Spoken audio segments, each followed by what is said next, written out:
Pada tanggal 5 Januari 1808, zaman penguasaan Daendels terjadi perseteruan pihak Belanda dengan keraton. Pelaksanaan jalan ini harus segera dilakukan dari Anyer hingga Panarukan. Tidak mau tahu, harus segera dilakukan. Bisa, belum ada persetujuan dari pihak kami. Cari aja jalan lain. Tapi jalan ini yang saya mau. Kedua belah pihak sama-sama bersikeras mempertahankan. Naikkan tahta, adikku akan memancar biografi kita semua. Bagaimana bisa di usia yang sangat muda ini, Sri Sultan Hamengkubuwono V bisa memimpin kerajaan kita? Baik, I menggantikan sementara adik Baginda. After grow up, I will kembalikan. Baiklah, namun masih ada harapan dari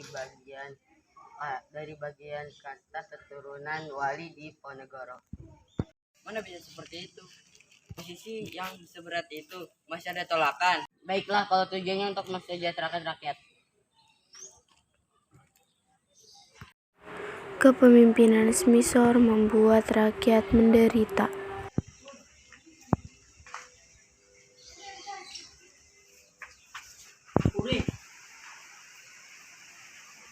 Disamakan untuk berdiri pun rasanya tak kuat menahan tubuh. Kejam sekali. Dari mana kita mencari uang untuk membayar kompensasi? Entahlah, pohon kita saja sudah mencapai ke bangku. Kita harus mencari siasat. Kita manfaatkan saja di Ponegoro. Ya pun memiliki banyak kenalan dan sesama bangsawan lainnya. Di Ponegoro sangat membenci perlakuan dan penguasaan Belanda di Nusantara. Beliau melihat para rakyatnya menderita. Mengapa kalian bersedia bekerja sama dengan Belanda dan memberikan kompensasi dengan tanah? Kami memberikan kompensasi tersebut, Belanda akan bersedia untuk mengurus semua tanah kami. Benar apa yang dikatakan Rafi. Dengan jujur, Belanda akan membenarkan. Tapi ini juga menguntungkan bagi kita. Apa saja keuntungan yang kalian dapat? Banyak sekali, hanya saja kita tidak bisa menyebutkannya satu persatu.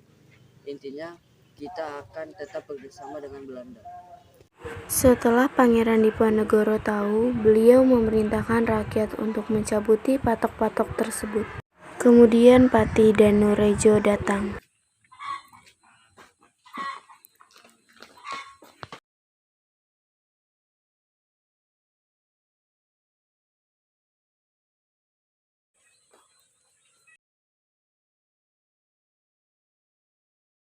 Pati dan Nurejo mengutus pasukan bangsawan untuk menjaga patok-patok tersebut. Dengan keberaniannya, pengikut Pangeran Diponegoro mencabut patok-patok tersebut dan menggantikan dengan tombak sebagai isyarat mulailah pemberontakan. Di tengah medan perang, Woi, gimana kalau ada musuh? Lawan saja. Nanti saya pikirkan bagaimana cara kita berlindung.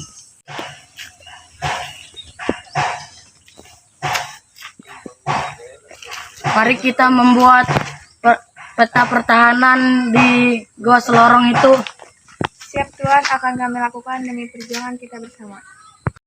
Sebagai pemimpin, Pangeran Diponegoro didampingi oleh Pangeran Mangkubumi Alibasya Sentot.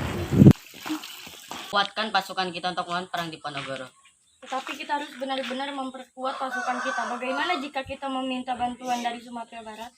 Lakukan saja jika itu untuk kebaikan. Siap, laksanakan. Kebaikan yang terbaik. Bagaimana ini? Kamu tidak becus jika begini saja kita akan habis dalam perang. Tetapi kita telah menjalankan yang telah disusun.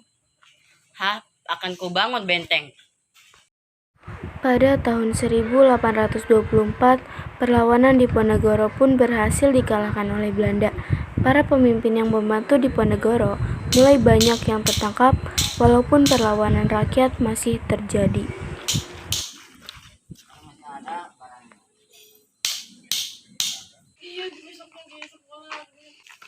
Serang habis pasukan Belanda, jangan mau kita ditindas. Siap, Tuan. Kaptennya pun sudah kami tewaskan. Pasukan Belanda mencoba mendekati Alibasya Sentot untuk berunding, tapi ia selalu menolak. Bagaimana ini mereka selalu menolak? Apakah kita meminta bantuan Arya Pradinata? Mungkin bisa saja. Hai.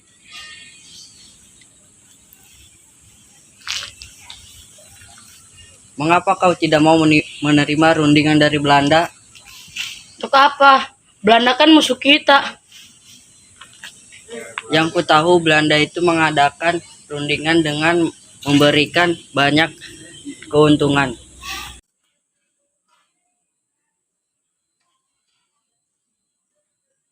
Halo Mr. Ali Basya, apa yang ingin kau pertahankan dan apa yang aku dapatkan? Biarkanlah aku dan pasukanku di Ponorogo untuk berjuang di jalan Allah, dan jangan cegah aku untuk melepaskan sorban ini. Baiklah, akan kami wujudkan, tetapi setelah perjanjian ini tanggal 24 Oktober 1829, kalian semua harus menyerahkan diri ke ibu kota negeri Yogyakarta. Kemudian ditandatanganilah perjanjian Imogiri antara Ali Basya Sentot dengan pihak Belanda. Penyerahan diri atau tertangkapnya para pemimpin pengikut Diponegoro merupakan pikulan berat bagi perjuangan Pangeran Diponegoro. Aparat, di mana di Ponorogo? Carikan sampai ketemu. Pak Ponegoro selalu bergerak dari pos satu ke pos lainnya. Kita buat sayembara saja. Apa sih sayembara tersebut? Biar kami sebarluaskan. Buat saja pengumuman siapapun yang dapat menyerahkan di Ponorogo dalam keadaan hidup atau mati dapat mendapatkan hadiah itu dari kami. Segera pihak Belanda menyebarluaskan sayembara tersebut, tetapi tidak ada satupun yang tertarik.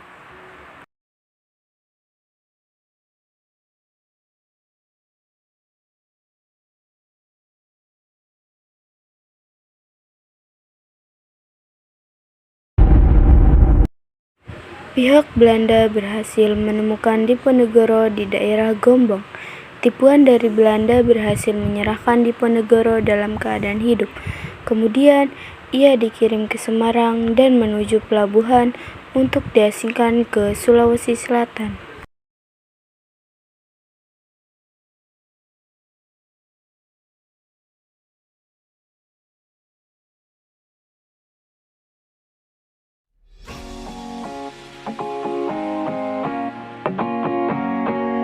Hingga Pangeran Diponegoro meninggal di benteng Belanda yang berada di pasar, yaitu benteng